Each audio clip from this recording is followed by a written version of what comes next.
Venez avec moi, on va aller se réinstaller sur le plateau, on va faire un petit point et puis juste après, on fera un point également avec la médecine de demain. Alors, 217 000 sur la cagnotte, c'est juste génial. 379 € pour être précis. On compte sur vous, hein. Continuez à bombarder les dons, c'est ultra important de soutenir la recherche, de trouver des débuts de traitement pour les différents malades qui sont atteints de ces maladies rares. Je vous donne quelques chiffres, hein. Une personne sur 20 est atteinte de ça, donc on connaît tous quelqu'un touché de près ou de loin par une maladie rare. Si vous n'en connaissez pas, bah, intéressez-vous à vos proches. Peut-être que... ouais, par exemple, Doud, regardez le beau Doud. Doud, oui. Physiquement comme ça, on se dit, mais Doud, tout va bien dans ta vie. Et pourtant, tu es atteint d'une maladie rare, incurable et orpheline. Une maladie orpheline qui est donc extrêmement rare et incurable, absolument. Et oui, ouais. Oui, tout à fait. Donc voilà. Buleuse, l'enfant papillon.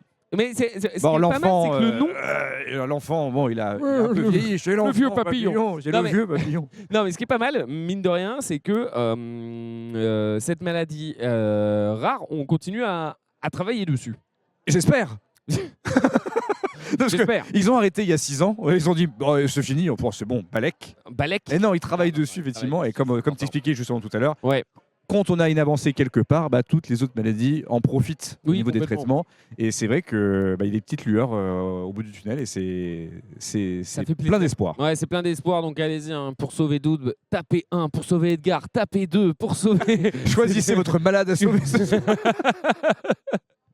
Celui qui a le plus de votes aura le traitement. Voilà, exactement. Tous les autres, malheureusement, seront éliminés. Mais à la fin, il n'en restera qu'un. Et c'est vous qui choisissez directement sur le chat. Si on est en roue libre, hein, désolé, c'est parce que ça y est, hein, ça fait pas mal de temps qu'on est en direct. J'ai un peu honte des vannes qu'on vient de faire. Et en même temps, je me dis que ça fait rire. Ça marche. On peut parce que je suis malade. Donc oui. ça marche. Oui, c'est vrai, on a le droit. Ça fonctionne. On a le droit. Donc allez-y, hein, continuez à donner. Ça se passe directement. Vous avez un lien dans le chat. Et puis sinon, vous envoyez un petit texto 92 007. Vous envoyez don par SMS. Et puis vous allez recevoir une belle facture téléphonique avec plus 10 €. Ils seront passés où ces 10 €? Tout simplement, vous les payez pour le Téléthon. 66% déductible d'impôts. Thierry, si tu veux venir t'installer, tu peux. Hein. Tu peux, mon Thierry. Hein. Viens. Installe-toi et tout. Viens te poser à côté de nous. Le numéro 3, d'ailleurs. Thierry Moreau est avec nous. Bonjour 3. Thierry. Bonjour. Comment ça va? Ça va très bien. Je suis hyper content de te voir. Deuxième Téléthon Gaming pour toi. Téléthon Gaming. Et alors en plus le lieu magique. Ah, est-ce que tu connaissais ou pas? Mais pas du tout. Pas du tout. Sport, ça fait quand même 2, on va pas se mentir. Ouais, mais t'es quelqu'un de curieux. Oui. Ce qui n'est pas le cas de tout le monde, on va dire. Et tout, donc je pense que tu connaissais un peu au moins le. Alors en fait, je comprends en voyant la configuration des lieux. D'abord, c'est quand même un lieu magnifique, faut le dire. Oui. Qui est là un petit peu froid parce que évidemment il n'y a pas de public. Je me dis que quand cette arène, elle est pleine de public et qu'il y a des gens qui s'amusent sur la scène à jouer à des compètes, c'est quand même assez génial. Ouais, non, mais alors, en plus, peut-être que tu connais la Carmine Corp, au moins de réputation, peut-être réputée comme la structure e-sport avec, on va dire, la communauté de fans la plus engagée. Et je crois que c'est la seule équipe européenne qui a son propre stade. Exactement. Oui. Monsieur a tout. Tu connais très bien. Tu vois, quand tu es curieux, c'est ça qui est relou. Mais j'ai même joué à des jeux vidéo hier parce que j'ai participé à la compète Fall Guys. Et ça a donné quoi? Je n'avais jamais joué. Ça a donné quoi? Écoute, on a gagné. J'ai été éliminé sur la fin, mais on a gagné. Je n'avais jamais joué de ma vie à Fall Guys. Je me suis bien marré. T'es dans l'équipe de qui? J'étais dans la. Je sais plus laquelle équipe c'était. Le capitaine, c'est qui alors? Il y a Unid, il y a Gaëtan, il y a Lap. C'est le garçon qui était ici. Nico Balls. Voilà. Ok. Nico Balls. Bon, trop bien. On suivra un peu les résultats de cette Téléthon Cup en fin de journée. Thierry, je rappelle, si jamais vous n'avez jamais regardé la télévision, vous connaissez peut-être pas Thierry, mais si vous regardez Twitch, vous connaissez Thierry parce que Thierry est sur Twitch. Oui, alors j'ai pris un peu de recul depuis juin parce que j'ai trouvé un boulot qui me laisse peu de temps pour le stream, mais normalement je vais revenir un petit peu. On te retrouve tous les midis en direct dans l'émission? Non, j'ai arrêté aussi. Non, t'as arrêté. Mais non, parce que regarde là ce qu'on me... Regardez, on me donne des fiches avec des informations qui ne sont pas bonnes. C'était... Je vais l'actualiser. C'était donc chez Estelle Midi 2 fois par semaine dans l'émission avec Estelle Denis. J'étais aussi dans C'est Médiatique l'année dernière. Oui, c'est vrai, sur France 5. J'ai quitté ces 2 émissions parce que je suis maintenant directeur général chez NJJ Média, qui est une des filiales de Xavier Niel, et je m'occupe de plusieurs entités de médias. Va falloir qu'on discute hors caméra, Thierry. Et je m'amuse beaucoup. Ça, tu kiffes? Mais c'est génial. Ça se voit. Dans mes prérogatives, par exemple, je vais m'occuper du journal Illustration qui a été racheté par Xavier Niel, où il y a un fonds d'un journal qui a vécu entre 1843 et 1944 et on va revivre ce fond, on va faire revivre ce fond dans des expos. C'est le journal qui a publié la première photo à la une de la presse française mondiale et c'est vraiment génial. Tu en parles avec tellement de passion. J'ai envie de suivre voir là. On a hâte de voir ça va être super. En vrai, Bravo. allez suivre Thierry sur les réseaux, bien évidemment. On te retrouvera sur Twitch un moment. Tu reprendras un peu plus sérieusement. Je pense. J'ai tellement pris de kiff là en revenant. Ah, c'est la petite étincelle qu'il fallait là. Voilà.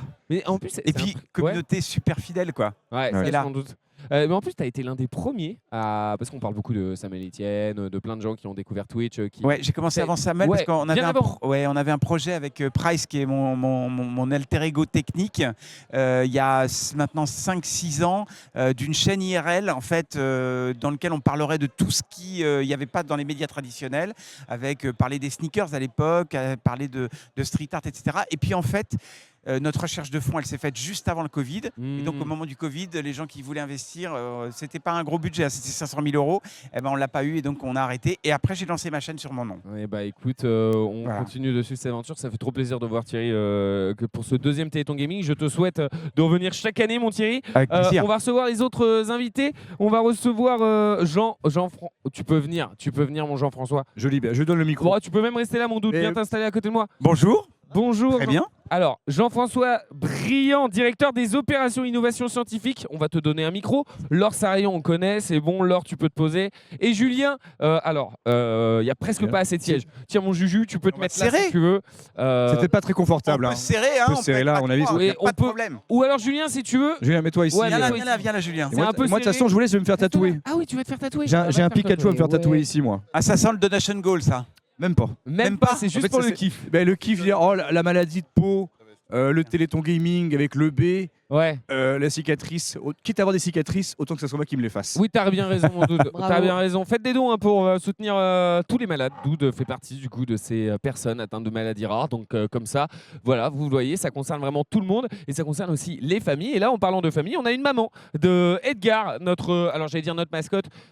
Je l'appelle comme ça, mais Edgar, c'est bien plus qu'une mascotte. C'est notre frère d'une autre mère. Laure Sarraillon, tu es membre du conseil d'administration de l'AFM Téléthon et tu es également secrétaire de l'AFM Téléthon.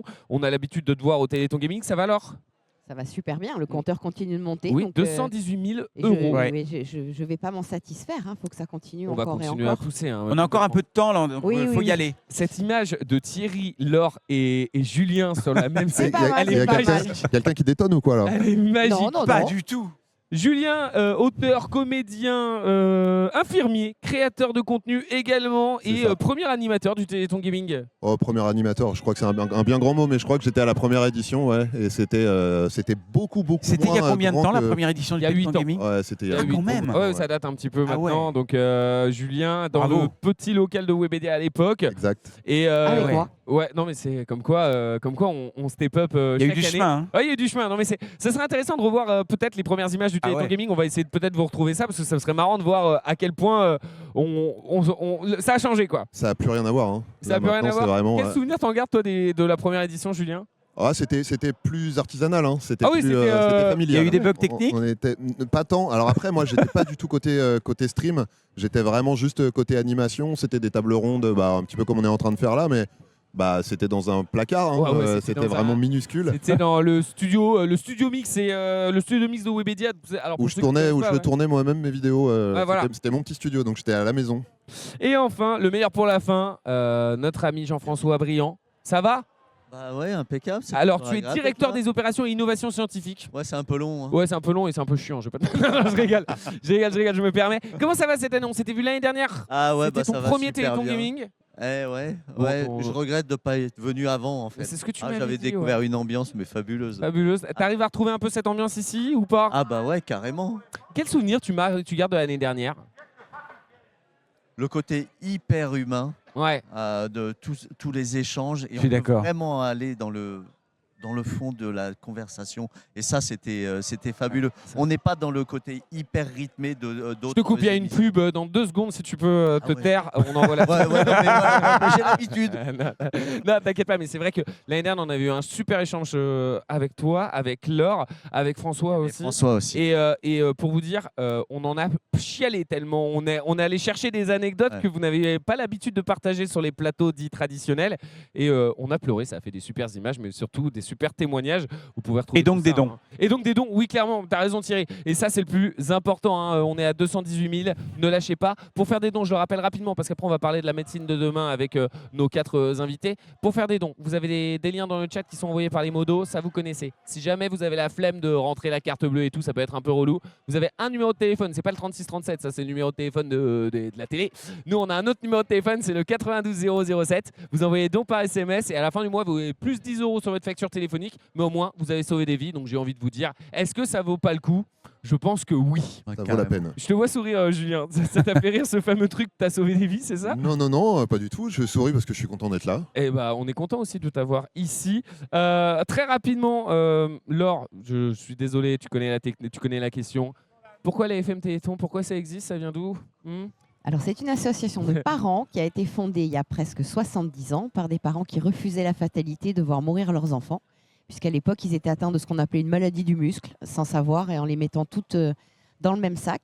Ouais. Et puis, ils ont décidé d'aller voir des médecins pour leur demander comment faire pour qu'ils s'intéressent à leurs enfants. Les médecins ont dit, si vous avez des sous, on veut bien chercher. Donc, les parents se sont mobilisés, ont commencé à récolter des dons. Il y a 38 ans, ils ont importé le modèle du Téléthon des États-Unis, qui s'est arrêté là-bas, mais qui continue ici, pour continuer à récolter des dons pour financer la recherche et la médecine de demain, comme tu disais si bien. Quand tu dis, Thierry, si tu as une question, on hésite. Non, j'écoute. Moi, ce qui m'a surpris la première fois que j'ai participé au Téléthon l'année dernière, c'est que justement, la recherche médicale, elle est payée par l'État pour des grandes maladies. Le seul problème, c'est que là, on est en présence d'une multitude de petites maladies, c'est un mauvais mot, mais de maladies qui atteignent peu de gens. Et donc, les moyens du pouvoir public ne vont pas vers ces maladies, d'où le recours aux dons. En fait, on est là, on est sur cette question-là. Et on est aussi sur quelque chose d'assez simple que moi j'avais compris quand j'ai été maman d'un enfant malade, c'est que grâce à vos dons, on gagne du temps. C'est-à-dire que la recherche, c'est sur le temps long. Jean-François pourrait le dire, Dr X le dit aussi très bien. Professeur Xavier Nissan. Et plus on récolte de fonds, plus on peut financer. Et plus on peut aller vite. Et plus on gagne de temps. Même si la recherche prend toujours du temps. C'est une question que je voulais vous poser. Quand on est maman de quelqu'un qui est malade, est-ce qu'on ne se dit pas, mais la recherche, elle va aboutir? Parce que quand on parle avec Xavier, le chercheur qui se balade, là, surtout Xavier Nissan, il nous dit à chaque fois, on essaye 100 choses, il y en a une qui fonctionne, puis on réessaye cette chose encore 50 fois, etc. Donc c'est très long. Et comment on arrive à continuer à se dire, le temps va être long, mais on y va, on garde espoir et on est positif? Alors pour ce qui me concerne moi, il y a un double cheminement. C'est-à-dire que quand on a eu le diagnostic il y a 24 ans, il fallait accepter, en tout cas c'était mon point de vue et ma manière de fonctionner. Excuse-moi alors je te coupe, mais Edgar, diagnostiqué directement? Non, à 1 an. À 1 an. À 1 an. Ok, d'accord. Le temps de l'apparition des symptômes en fait. Et quand on a eu le diagnostic, donc Edgar avait 1 an, il y a 24 ans, il n'y avait rien. Mais quand je dis rien, c'est vraiment rien. Mon mode de fonctionnement à moi, et là où j'ai puisé, on va dire, une espèce de rage et de force sourde de ne pas me résigner, ça a été justement de savoir qu'il n'y aurait rien. Mais justement, il fallait se lever et combattre. Combattre ce rien. Combler ce rien. C'est surtout combler ce rien pour que ça n'arrive plus à d'autres. Et très honnêtement, Thierry, quand j'ai commencé à faire le Téléthon, donc il y a 24 ans, en tout cas de ce côté-là de la barrière, du côté concerné, jamais je n'aurais imaginé que, même de mon vivant à moi, je ne parle même pas du vivant d'Edgar, je verrais des enfants guéris de sa maladie. Or, c'est arrivé. Les petites jumelles qui sont sur l'affiche ont la maladie d'Edgar et bénéficient d'un traitement. Mais moi, je ne l'ai pas fait, entre guillemets, pour moi. Je disais toujours, je ne fais pas le Téléthon pour sauver mon fils. D'abord, ça n'aurait aucun sens. Et en plus, scientifiquement, ce n'est pas possible.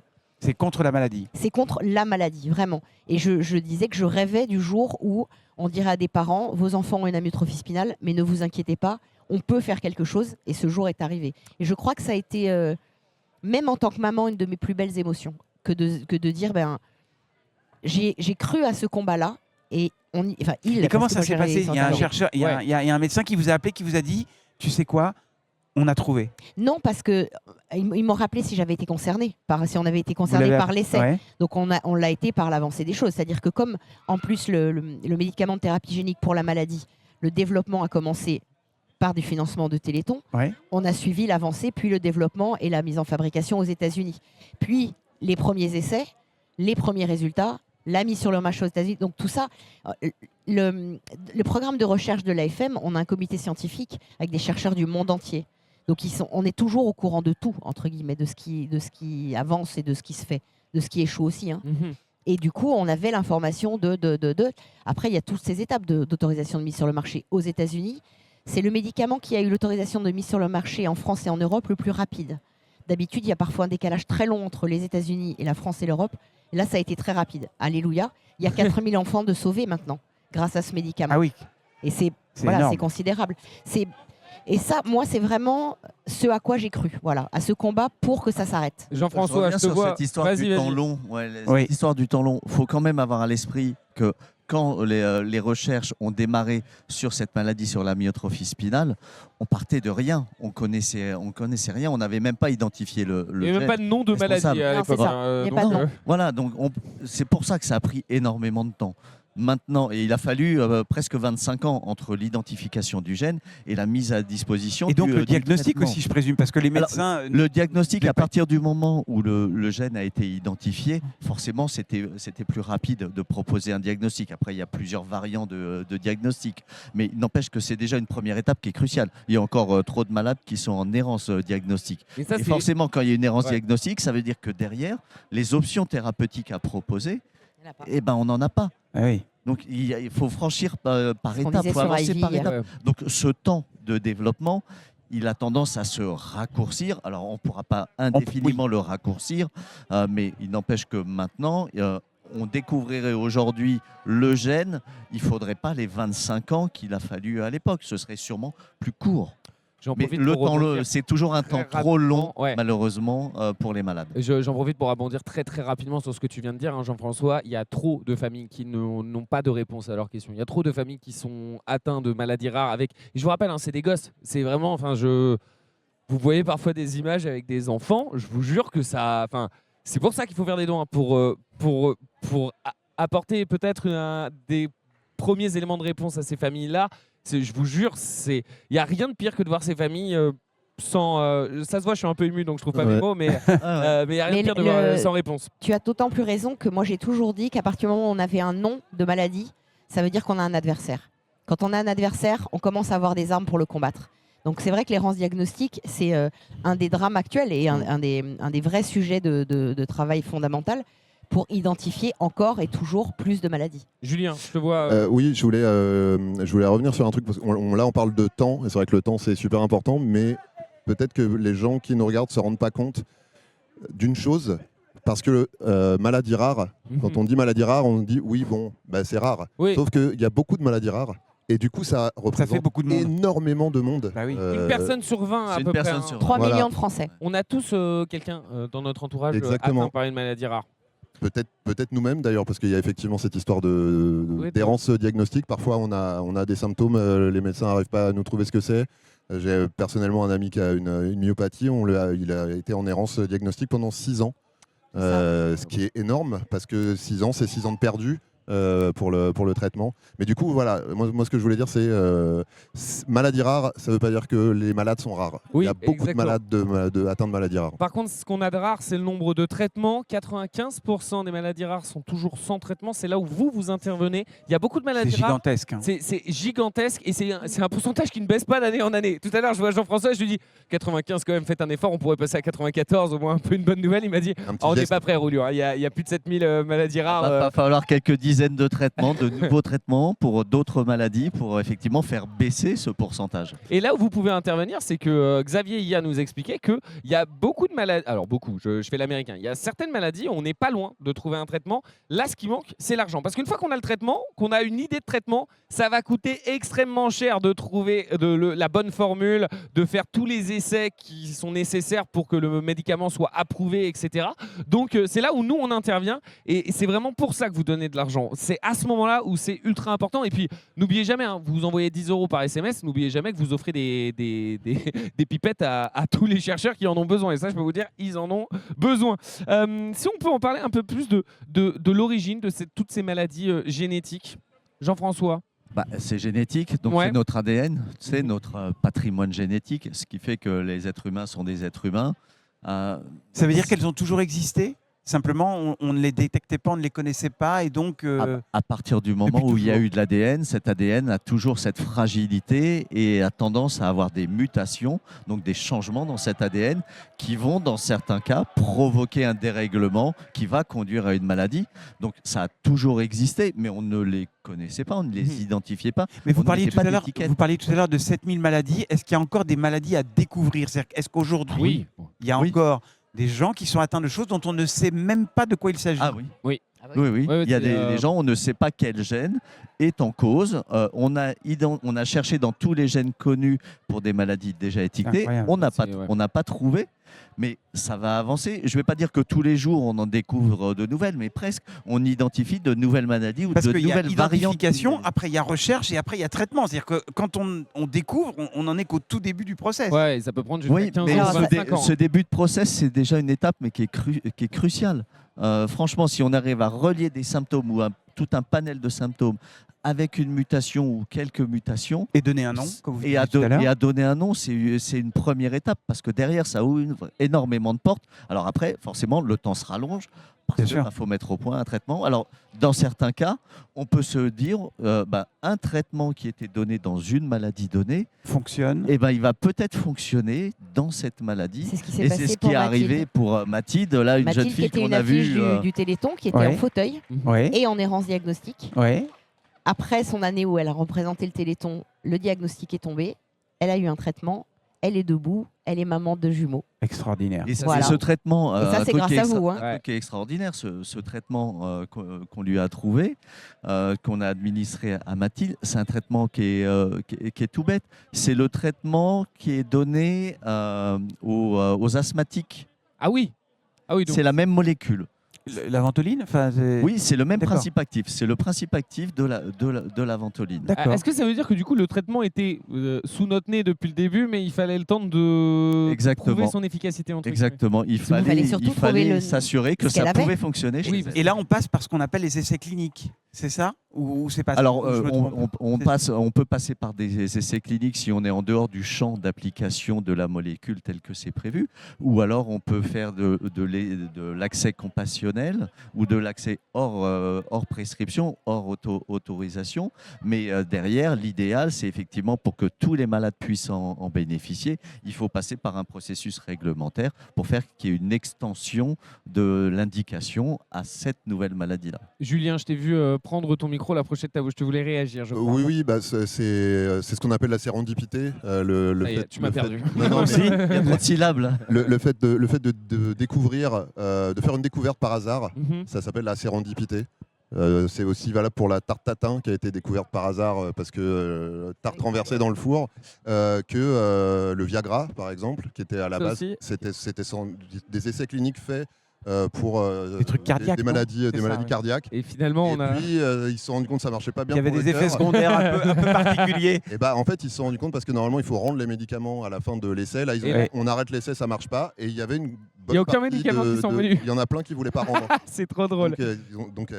Mais en tout cas, oui, ce genre de choses-là, ça arrive très fréquemment de se rendre compte qu'un médicament qui est utilisé et qui est efficace pour un type de maladie fonctionne sur un autre. Et moi, ce que je voulais savoir, c'est là, est-ce que c'est vraiment ça a été découvert fortuitement ou est-ce que c'est pas un pur hasard? Non, c'est parce qu'on s'est rendu compte que c'était finalement une maladie auto-immune qu'elle avait. Et donc des traitements donnés dans des maladies auto-immunes, il y avait cette molécule-là et donc ça a pu lui être proposé. C'est passionnant. Est-ce qu'on pourrait parler rapidement d'une maladie avec un... Alors, toutes les maladies rares ont des noms, excusez-moi du terme un peu barbare, hein, c'est pas des noms faciles à retenir du tout, pour le coup. Quand on a une grippe, ça c'est facile à retenir, mais alors quand on a une myopathie de Duchenne, c'est moins facile à retenir. C'est quoi la myopathie de Duchenne ? La myopathie de Duchenne, c'est la maladie emblématique de la FM Téléthon. J'aime pas le terme emblématique parce qu'il y a vraiment un côté héroïque. Ça veut dire qu'il y a plus de gens qui en sont atteints? Non, c'est pas dans les plus rares des maladies rares, clairement. Mais c'est la maladie qui concernait les familles qui ont fondé la FM Téléthon. D'accord. Donc, forcément, il y a une histoire particulière avec la myopathie de Duchenne. Ça a été ces familles qui se sont rassemblées en se disant on ne peut pas accepter la fatalité de voir nos enfants mourir sans aucune reconnaissance, sans aucune prise en charge, sans aucune identification de ce qui les faisait mourir. Donc c'est ça qui a fondé la FM Téléthon. Donc forcément, de voir aujourd'hui le petit Sacha. Justement, tu vas avoir une petite vidéo sûrement. Exactement, on a la vidéo.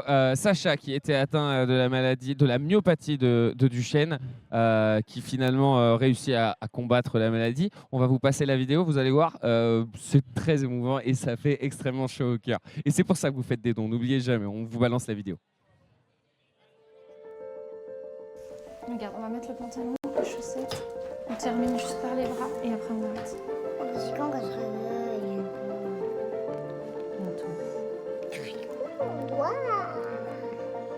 Sacha est né le 29 août 2016. Quand il est né, tout allait très bien. Et on a vécu les 2 premières années de sa vie tout à fait normalement, sans soupçonner une seule seconde qu'il était atteint d'une maladie génétique. Et nous, on profite, hein, on a un petit garçon merveilleux, on est vraiment les parents les plus heureux du monde, on profite de ça à 100%. Mais on voit tout de même que il a un retard moteur global. Alors le jour du diagnostic, je pense que comme Hélène, c'est un moment parce qu'on s'attend beaucoup de choses, mais pas à ça. Et donc on y va tous les 3, on rentre dans la pièce. Et ça c'est forcément quelque chose dont je me souviendrai toute ma vie. Hein. Il me dit oui, j'ai eu le retour des tests génétiques. Je lui dis d'accord, je dis mais attendez, avant que je m'assoie, dites-moi juste que c'est pas la myopathie de Becker ni la myopathie de Duchenne. Et on était encore tous debout, il me dit c'est la myopathie de Duchenne. Et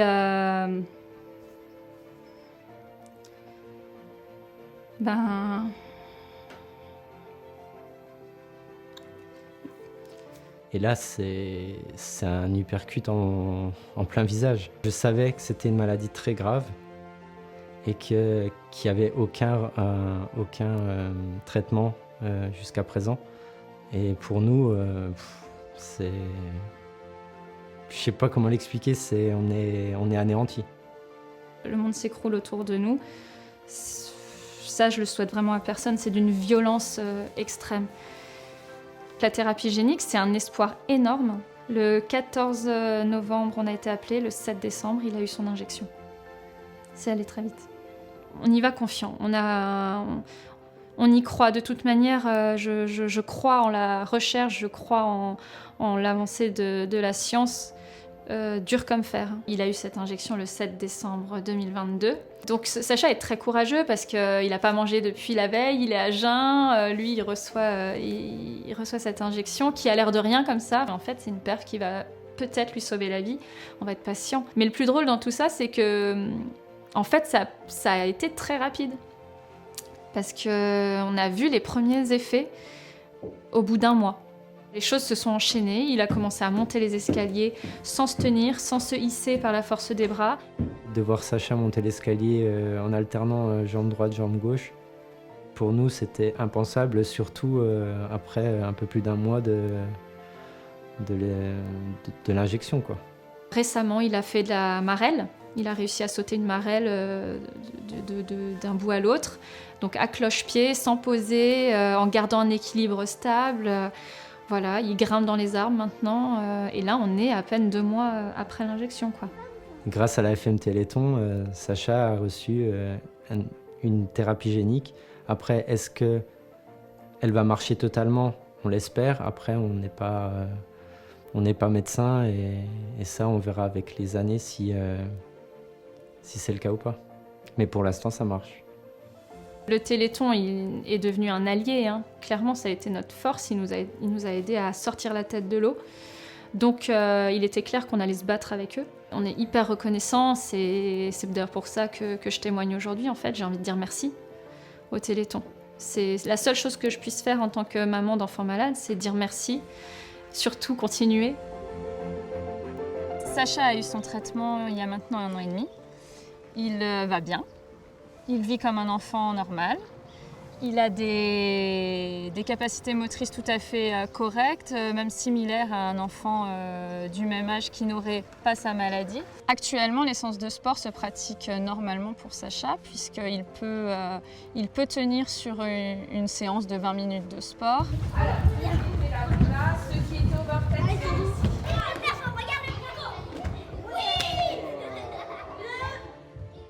Alors, le Téléthon va avoir une toute autre dimension pour nous cette année. Pour mon mari et moi, c'est une manière de dire merci à toute la communauté scientifique parce que ça fait 30-35 ans qu'on travaille sur cette maladie et nous, on arrive avec notre petit lot de myopathie de Duchenne. Et c'est magnifique, énorme, exceptionnel. Ça c'est jeune, ça c'est 16.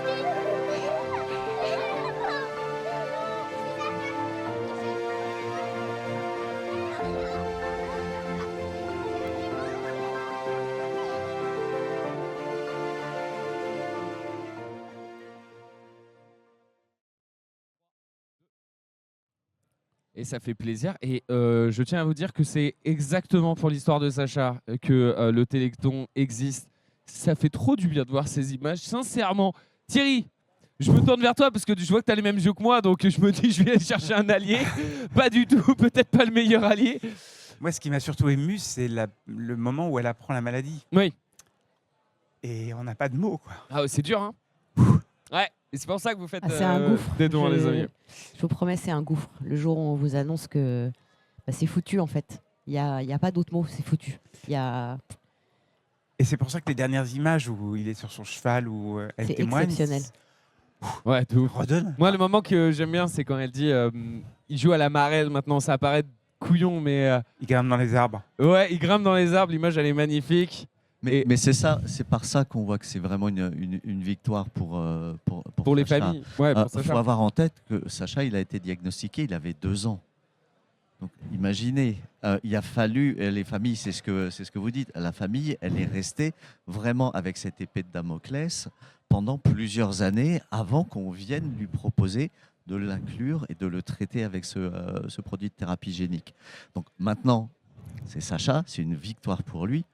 Mais il faut que cette victoire, elle aille pour tous les malades qui sont concernés par cette myopathie de Duchenne.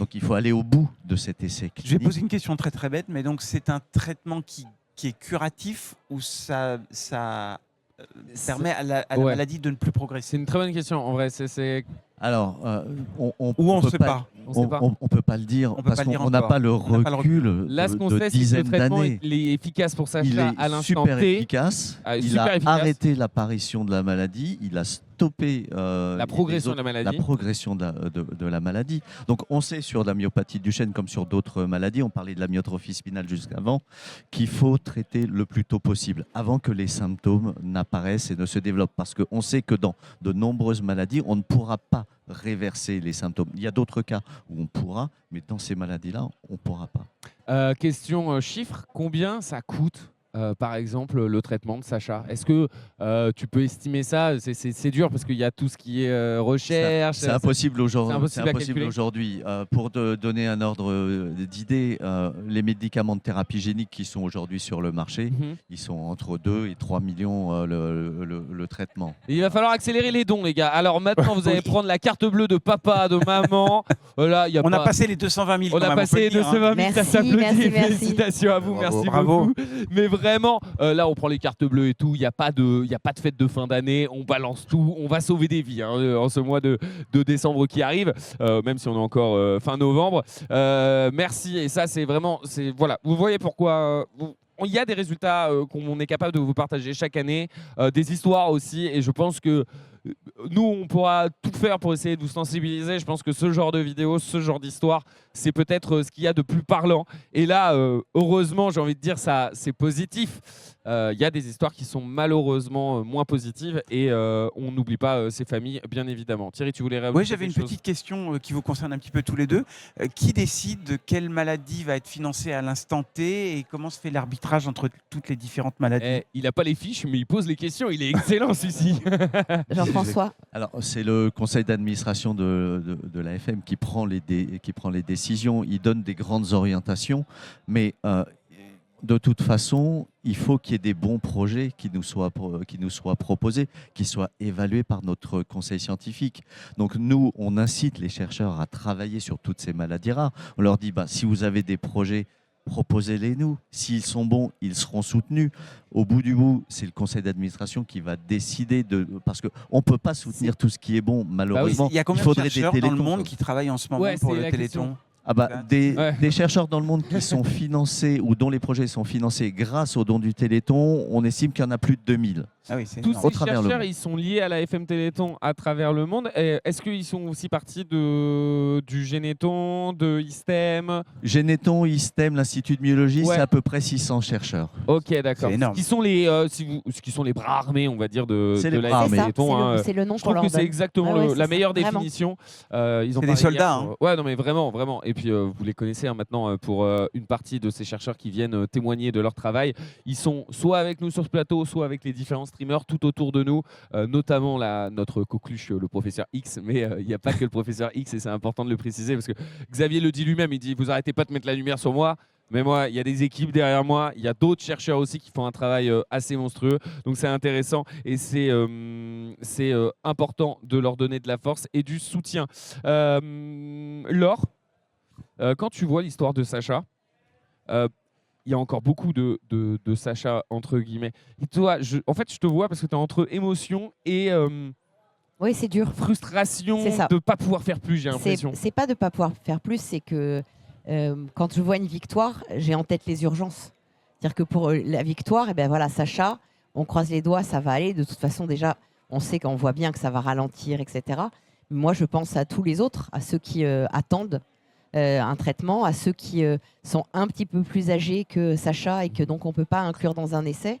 Et je pense à la désespérance des parents qui... En plus, je pense qu'il n'y a pas mieux placé que... Enfin, il y a plein de gens qui sont comme toi, mais ce que je veux dire, c'est que toi, tu es bien placé pour... Oui, ça a été notre cas. Mais c'est vraiment un déchirement. C'est-à-dire qu'on est exactement comme tu dis, on est vraiment partagé entre la joie et le bonheur et la fierté. En tant que bénévole à FM, forcément la fierté de parvenir à un résultat.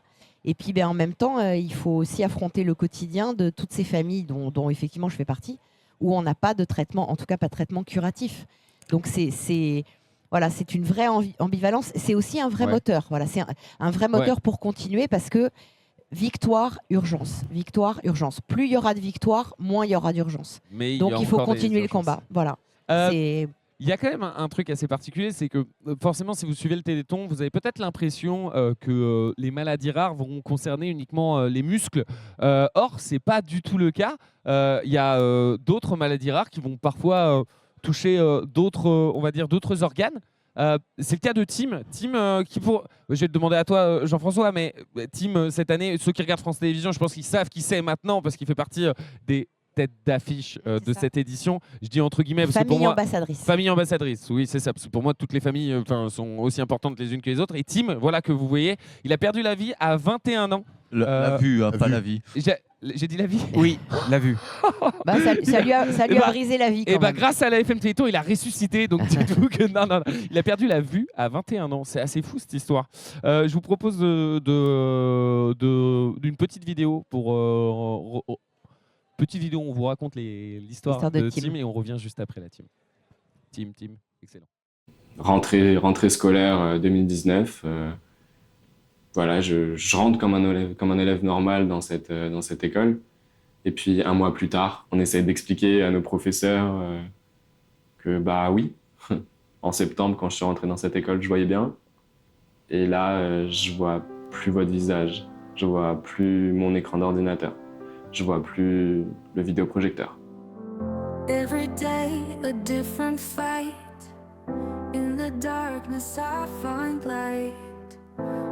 m'appelle Tim, j'ai 26 ans et je suis atteint de la neuropathie optique de Leber. Voilà, la maladie, elle a commencé assez subitement, mais à la fois très discrètement finalement, puisque ça a commencé avec une toute petite tache, pile là où je visais, et juste sur un seul œil. Donc tout ça, c'était en février 2019. Et mon deuxième œil a été atteint seulement vers septembre-octobre de la même année. C'est à la fois long, à la fois très rapide, quand on a vécu avec sa vue pendant toute sa vie, quoi. On pense toujours que ça arrive qu'aux autres. Il y a toujours, c'est une phrase très bateau, mais c'est une phrase très vraie. Aucun signe dans ma famille, rien. On essaye de faire comme si tout allait bien, mais oui, on se rend compte quand même qu'il y a quelque chose de grave qui est en train de nous tomber dessus. On se demande vers où on va. On se demande comment va être la suite de notre vie, là, parce que, bon, on a vécu plus de 20 ans en voyant très bien. J'étais vraiment dans l'adaptation au quotidien, en fait. Quotidiennement, je me voyais réduit et j'essayais de quand même continuer à faire des choses. Psychologiquement, on est au plus bas, donc on se demande où est-ce que ça va s'arrêter, quand est-ce qu'on va réussir à remonter la pente. On m'a parlé d'un essai clinique, on m'a parlé de la recherche qui est mise en place. Il y a très peu de maladies rares dans le monde qui ont accès à autant de recherche. Ça, c'est une grande chance. C'est une maladie rare, c'est de la recherche mondiale. Donc, j'avais quand même des éléments pour avoir de l'espoir. Et puis, effectivement, début décembre, on m'appelle pour me dire « Ok, c'est bon, on a toutes les signatures, on a tout ce qu'il faut, tu peux venir faire partie de la recherche. » J'ai reçu la thérapie génique en décembre 2019. À l'arrivée de la première amélioration, elle a eu lieu presque un an plus tard, vers septembre-octobre 2020. J'ai commencé à dire à mes amis que je revoyais l'heure sur mon téléphone, que j'arrivais à revoir, voilà. Quand je regardais d'un petit peu loin, j'arrivais à revoir ce que je visais, tout simplement. C'est très compliqué de s'imaginer comment je vois, finalement. C'est comme si on essayait de rouler avec un pare-brise givré. On se rend compte qu'il y a un petit problème quand même. Du coup, on sort et on gratte vraiment une toute petite surface. J'ai cette petite amélioration qui me permet quand même de rouler un minimum. Il y a cette sensation de revoir, de regain. On comprend pas forcément trop ce qui nous arrive et on sait pas non plus quand est-ce que ça va s'arrêter, si c'est de la buée qui est en train de s'enlever et qui va s'enlever entièrement, je sais pas. C'est toujours très compliqué parce que moi, quand je pense à mes souvenirs, quand j'imagine comment je voyais hier, ou les scènes que j'ai vécues la veille, il y a une semaine, ou comment j'imagine mes vacances, bref, les événements que j'ai vécus en tout cas, finalement c'est très complexe parce que quand je les ai dans mon imagination, je les vois bien, mon cerveau il fait le raccord. Bah oui, au fur et à mesure du temps, plus des lunettes, plus des choses comme ça, finalement j'arrive à relire du 10/10e. J'arrive pas à suivre un match de foot par exemple, parce que l'entièreté du match de foot ne rentre pas dans mon amélioration, donc j'arrive pas à suivre la balle, etc. Mais combien de mes amis m'ont déjà demandé le score parce que le score, j'arrive à le lire, alors qu'eux n'arrivent pas à le lire. C'est ça qui est très paradoxal comme ça. Vraiment, une de mes plus grosses peurs, finalement, c'est de perdre cette amélioration. Généralement, on se rend compte de ce qu'on perd seulement quand on le perd. Et là, bah, ce que je peux dire, c'est que je sais ce que c'est que de le perdre. Et je l'ai repris. Et ça, c'est hyper rare dans une vie, je pense. J'avance grâce à cette thérapie génique. J'avance grâce à tous ces traitements. J'avance aussi grâce à mon entourage. Cette amélioration, en fait, il faut comprendre que finalement, elle m'a apporté aussi la confiance nécessaire pour me dire « Ok, je peux tenter, je peux retenter telle ou telle activité. » Alors oui, peut-être que je vais prendre plus de temps, mais avant c'était impossible et maintenant c'est compliqué, mais c'est faisable.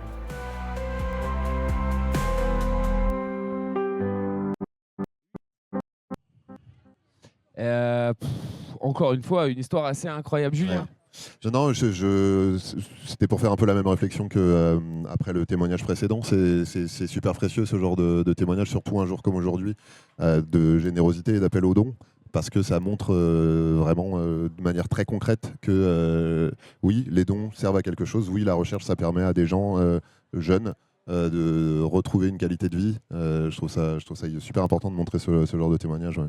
Thierry. Il y a l'espoir dans ces mots. C'est super beau. C'est-à-dire que d'abord, on a, nous, quand on est totalement valide, toute une série de facultés. Lui, à un moment, il en perd une. Et Dieu sait si c'est important la vue. Ah, clairement, oui. Et l'amélioration qu'il arrive grâce au traitement à retrouver, il en savoure toute la richesse et la force, quoi. Et c'est un message d'espoir incroyable. J'avais pu rencontrer Tim il y a quelques semaines. On a discuté. Mec adorable, incroyable. Il s'est foutu de ma gueule parce qu'en fait, ce soir-là, c'était, je vous donne un peu le backstage, c'était la grande soirée de lancement du Téléthon. Alors, on m'avait pas donné le dress code. Moi, je suis arrivé vraiment bon, je sais pas, en jogging, en Jules, tranquille. Et il m'a dit alors, c'est assez drôle parce que je vois pas tout, mais toi, j'avais bien vu que tu n'avais pas du tout reçu le dress code. Et qui m'a trollé. Et puis après, on a parlé de jeux vidéo. Il m'a dit qu'il était deg parce qu'il pouvait plus jouer à FIFA et que c'était son jeu de cœur avec ses potes. Mais qu'un jour, il espère pouvoir rejouer à FIFA. Il m'a aussi dit ah bah. Non, j'ai cru que c'était Tim, pas du tout. Normalement, il est sur France Télé, donc je pense pas. Il m'a aussi dit qu'il avait plus le droit de conduire, forcément. Il venait d'avoir son permis.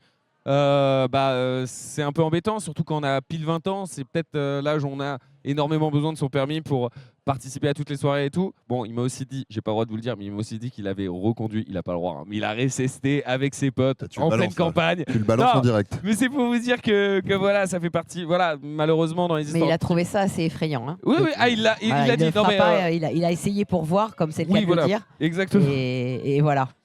Oui, j'ai le droit, moi. Oui, toi, tu as le droit. Voilà. Complètement. Mais moi aussi, j'ai le droit. C'est comme l'autre qui marche pas. Ouais, on a le droit. C'est tout, on a le droit. D'ailleurs, je peux vas-y, carrément, c'est ton émission, tu fais ce que tu veux, oui. Ah, pourquoi toi, tu fais le Téléthon ? Parce que c'est ultra complexe. Parce que c'est là où je me sens utile, Laure, tout simplement.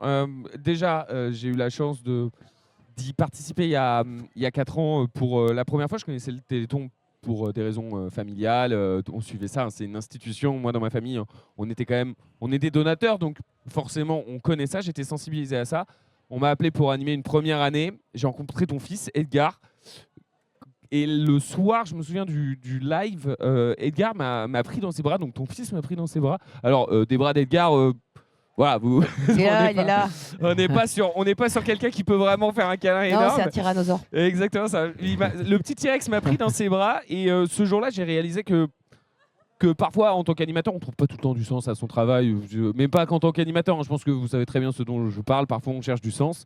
Et ce jour-là, je me suis dit, c'est pour ça que je fais ce métier, parce que ce soir-là, j'ai compris qu'ensemble, on pouvait soulever des montagnes, essayer de faire changer les choses. Quand je vois des chercheurs nous remercier, des parents me remercier, des malades me remercier, je suis à chaque fois dans le même état, à savoir ému et je me sens utile, vraiment. Donc tant que le Téléthon existera, vous pourrez compter sur moi.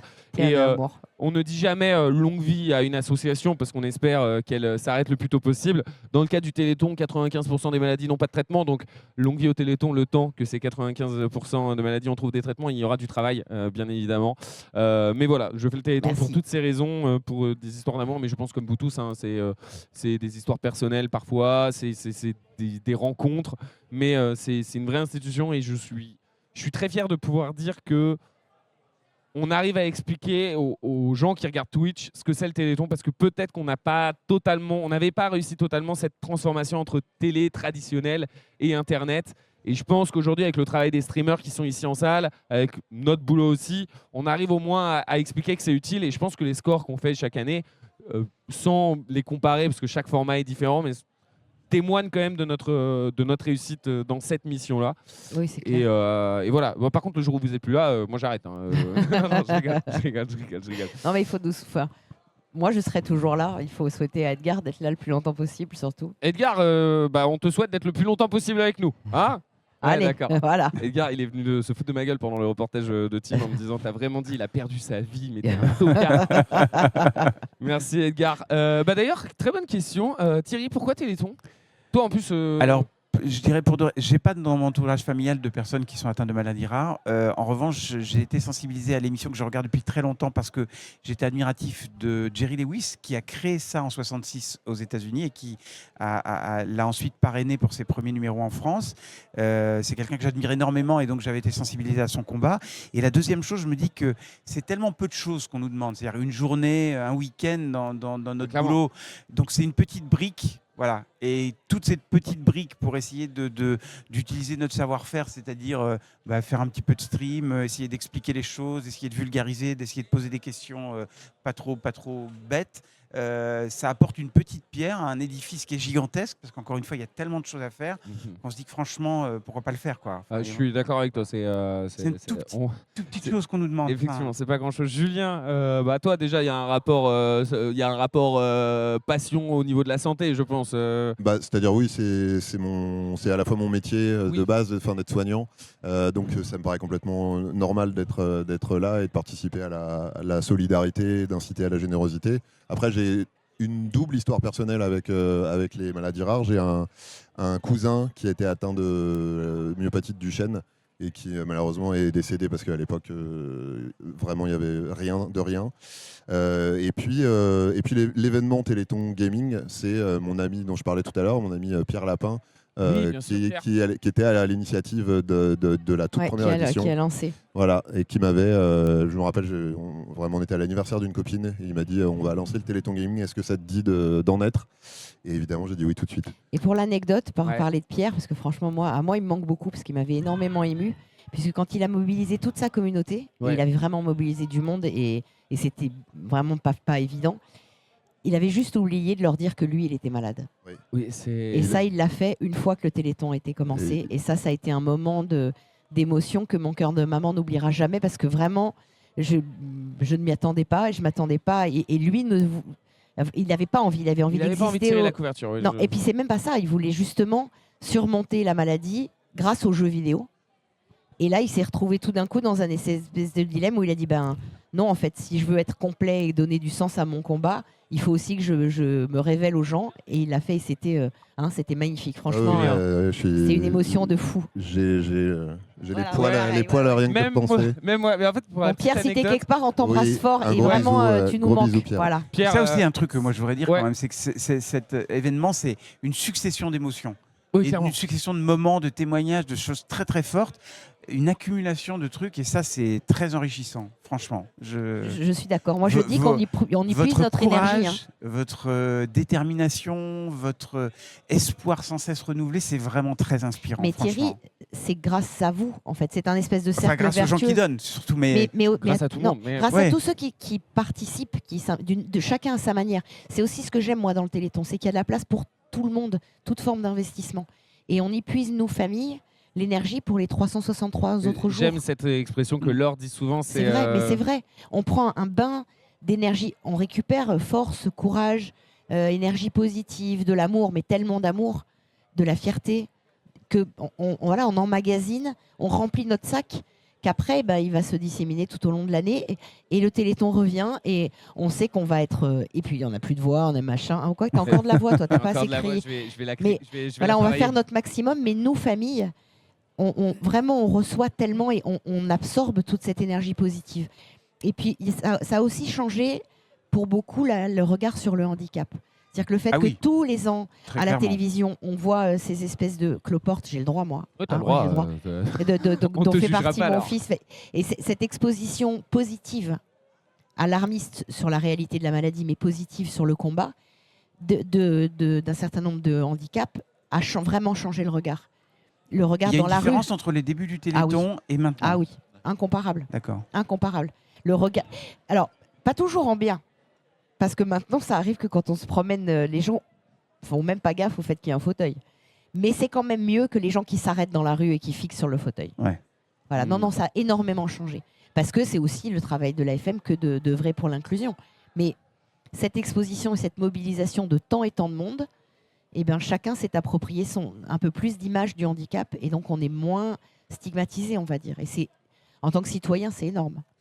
222 266 € sur la cagnotte du Téléthon Gaming. Ne lâchez rien. Et puis, comme Laure le disait si bien, le Téléthon, c'est ce week-end, mais c'est tout le reste de l'année. Ça ne s'arrête pas, bien évidemment. Le combat continue, comme on dit.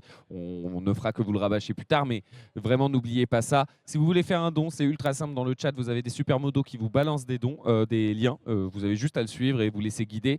Et si jamais vous avez votre portable à dispo, vous pouvez aussi envoyer un texto. C'est don au 92 007 et à la fin du mois, vous aurez plus 10 € sur votre facture téléphonique. Est-ce que ça vaut le coup? Oui. Est-ce que vous allez le faire? Peut-être pas. Mais si vous le faites, n'oubliez jamais que tout ça, c'est déductible d'impôts. Moi, 66%. 66%. C'est très important. Ouais, non, mais c'est important. Mais en plus, il y a des gens qui ne le savent pas. C'est quand même dommage. Il y a même des patrons d'entreprise. C'est vos entreprises. Si jamais il y a, je sais pas, quelqu'un d'important chez Webedia qui nous regarde, tu peux envoyer 20K. Il y a pas de Par exemple. Par exemple. On lui fait un reçu fiscal. Et on lui fait un reçu fiscal. Il n'y a pas de souci. On prend tous les dons qui sont nécessaires et on remercie aussi les nombreux streamers et streameuses qui nous ont fait des raids depuis hier. Il y a eu Maxime Biaggi, il y a eu Adil Rami, il y a eu pas mal de monde qui nous ont envoyé de la force et on les remercie énormément parce que c'est un événement communautaire d'internet et il y en a pas mal, mais celui-ci existe depuis 8 ans et on fait tout pour essayer de sauver des vies. On nous dit dans le chat, hello, merci pour la mobilisation. Je vous regarde en l'heure qu'on nous dit bonjour et bravo pour votre mobilisation pour le Téléthon. Merci à ceux qui se mobilisent également derrière leurs écrans. Parfois, il y a plein de gens qui sont mobilisés dans toute la France et ça fait du bien. Ouais, ça fait énormément de bien. Du bien. Et là, on peut faire le Téléthon de partout, chacun à sa manière. Et c'est aussi ça qui fait la force de cet événement. C'est ça, c'est que chacun a sa place. Un gros don là. Ouais, un gros don. Est-ce que vous avez entendu la somme? Parce que moi, je ne l'ai pas entendu. Non. J'ai entendu euro. Donc c'était un don en euros. Ça va venir s'accumuler à la cagnotte On est dans la bonne dimension. Laure, donne-moi une bonne raison de soutenir le Téléthon. Une seule. C'est dur comme exercice, surtout à toi. Non, guérir. Guérir. Julien, même consigne. Mais je l'ai dit tout à l'heure, les maladies rares, c'est pas du tout rare et ça concerne énormément de monde. Thierry, même question. L'espoir, chaque euro donne un petit bout d'espoir et le chemin est encore long. JF, Jean-François. Ouais, mais ils ont tout dit. Non, alors commencer. Tu vas pas nous avoir avec cet argument, Jean-François. Non, c'est l'émotion et vraiment l'espoir que ça apporte. Okay. Voilà, tout est dit. Quand je suis arrivé à la FM, on m'a dit souvent on y arrive par hasard, mais c'est pas un hasard si on y reste. Et voilà, juste cette phrase-là. Pour les chercheurs, c'est clé. Le combat des familles, c'est devenu le combat des chercheurs. Et ça, moi, je suis chercheur. J'ai travaillé dans d'autres domaines de recherche. C'est pas la même chose. Il n'y a rien qui nous prouve que tu es chercheur. Tu peux nous. Oui. Excuse-moi, les chercheurs, ils sont en bouffe blanche ici. Vous êtes une fraude, monsieur. Bon, la prochaine fois, j'amènerai une blouse. Allez. Fake. Juste une chose. Comment faire pour augmenter le nombre de traitements qui sont sur le marché aujourd'hui? Donner. Voilà, que les chercheurs n'hésitent pas à nous proposer des projets. Bien sûr, pour ça, on a besoin des dons, on a besoin de vous, on a besoin de tout le monde pour faire que ces urgences se transforment en victoire. Voilà. Quand des chercheurs ont envie de soumettre un projet, peut-être, je me dis, on ne sait jamais, cet extrait sera peut-être repris à un moment sur les réseaux, s'il y a des chercheurs qui nous écoutent et qui se disent tiens, je connais la FM Téléthon, mais j'ai peut-être un projet, je ne l'ai jamais soumis. Comment on fait? On contacte qui? Comment? Téléthon.fr et là, ils seront guidés. Eh ben nickel, on espère que certains chercheurs vont se motiver. Et si vous êtes jeune et que vous êtes en train de faire vos choix Parcoursup, allez vers le domaine de la santé. Je pense que Julien pourra vous le confirmer, c'est peut-être un domaine dans lequel vous vous sentirez utile toute votre vie. Et c'est cool de se sentir utile dans son travail. Voilà, sachez-le. Voilà, tout simplement. Il reste 5 minutes. Qu'est-ce que je peux... Enfin, 5 minutes pour cette table ronde. Moi, j'avais une question. Vas-y, mon Thierry. Est-ce que la FM propose aussi un soutien psychologique? Je repense à l'image encore de la maman de Sacha qui, au moment où elle apprend la maladie, elle est désespérée. Est-ce que... Alors oui, de plusieurs manières. On a, au sein de la direction des affaires médicales de l'AFM, des psychologues conseils. Et puis, on a créé une espèce de toile d'araignée de consultations spécialisées pluridisciplinaires au sein desquelles on finance des postes de psychologues qui sont à disposition des malades et de leurs familles. Donc à demande, en général ils sont présents lors des consultations. Donc oui, c'est une possibilité. Nous on en a eu besoin surtout pour Edgar. Oui, parce que quand le monde s'écroule autour de vous, vous avez besoin d'aide quand même. En tout cas, par l'AFM, oui, ça fait partie des, je ne vais pas dire priorité, mais en tout cas des éléments dont on connaît l'importance à l'AFM, et donc on essaye de financer les postes quand ils ne sont pas financés par les hôpitaux. On essaye d'en financer tout ou partie pour qu'il y ait des psychologues présents auprès des familles. C'est vraiment une de nos missions, aider les familles dans cet accompagnement vers les psychologues, vers les bons médecins, mais aussi dans toute leur démarche administrative face à la situation de handicap qui s'installe, qui apparaît pour eux. Donc on les accompagne vraiment pour ça. On a ces spécialistes un peu partout dans ce maillage, cette toile d'araignée. Donc ces référents parcours de santé également qui sont vraiment au quotidien auprès des familles. Donc ça, c'est hyper important. Il y a d'un côté la recherche, mais l'accompagnement des familles, c'est quelque chose qui est évident pour la FM Téléthon. Autre précision, vous n'étiez peut-être pas là ce matin. Ce matin, on parlait de l'accompagnement de certains malades, notamment par rapport à l'accessibilité de jeux vidéo, mais pas que. En fait, on a appris. C'est pas une surprise pour ceux qui connaissent le Téléthon, mais je pense qu'il y a des gens qui vont le découvrir aujourd'hui. Parfois, pour faire des demandes aussi bêtes que un setup cool pour pouvoir au moins se divertir, j'ai envie de dire, mais pas que, travailler, etc. C'est 12 pages de CERFA à remplir, à envoyer à une administration qui peut-être va vous donner des réponses 18 mois plus tard. C'est juste un scandale, en vrai, que ça se passe comme ça.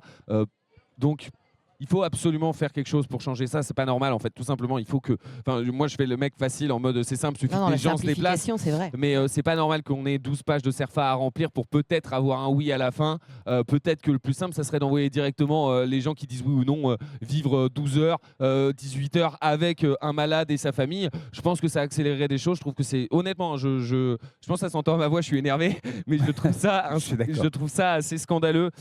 Surtout que 18 mois. Tous les malades n'ont pas 18 mois en fait. Donc voilà. Et puis l'état de santé au jour J et 18 mois plus tard n'est pas forcément le même non plus. Donc ça se trouve, le matériel qui sera validé ne sera même pas utilisé. Non, Julien, je t'ai vu saisir ton micro. Oui, je voulais parler d'un ami à moi qui est venu me voir tout à l'heure sur mon stream, qui s'appelle Valentin Squirello, qui a mis au point, qui a gagné même le concours Lépine avec un logiciel qu'il a mis en accès gratuit pour tout le monde. C'est un logiciel de reconnaissance faciale qui permet aux personnes qui sont en situation de handicap moteur de pouvoir jouer à un jeu vidéo sans se servir de leurs mains, sans se servir de manette, mais juste en souriant, en haussant les sourcils, en bougeant la tête. Ça s'appelle Playability, c'est gratuit. C'est génial. Donc vous pouvez, si vous êtes concerné, vous pouvez aller télécharger cette appli. On ira voir Valentin, tout à l'heure. Ouais. On en avait parlé effectivement l'année dernière. Là-bas, je vois Brian, un malade qui m'a confié tout à l'heure qu'il n'arrivait plus à jouer aux jeux vidéo alors du coup, il doit tout recommencer le processus, c'est-à-dire reprendre un rendez-vous pour essayer de trouver des solutions et tout. Quand on lui a parlé justement de cette solution, il m'a dit je ne connais pas, il faut absolument que... T'as vu Valentin ou pas, Brian? Ouais, ça y est? T'as pu geeker un peu ou zéro? Ouais, t'as essayé? Non, tu vas essayer? J'entends pas. Il a essayé. Ça s'est bien passé ou pas? Incroyable, et bah trop bien.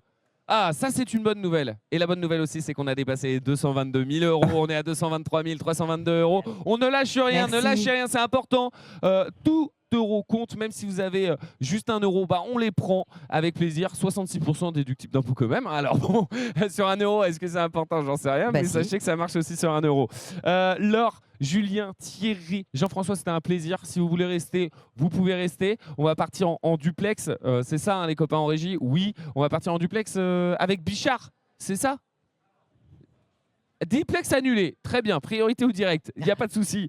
Eh bien écoutez, c'est pas de souci, c'est le moment peut-être de vous remercier. Laure, on te retrouve tout à l'heure. Avec de toute plaisir. façon, on te veut sur le plan final de fin. Julien, pareil, hein, on te veut, hein, tu les pousses, la star. Thierry, pareil, on te veut devant.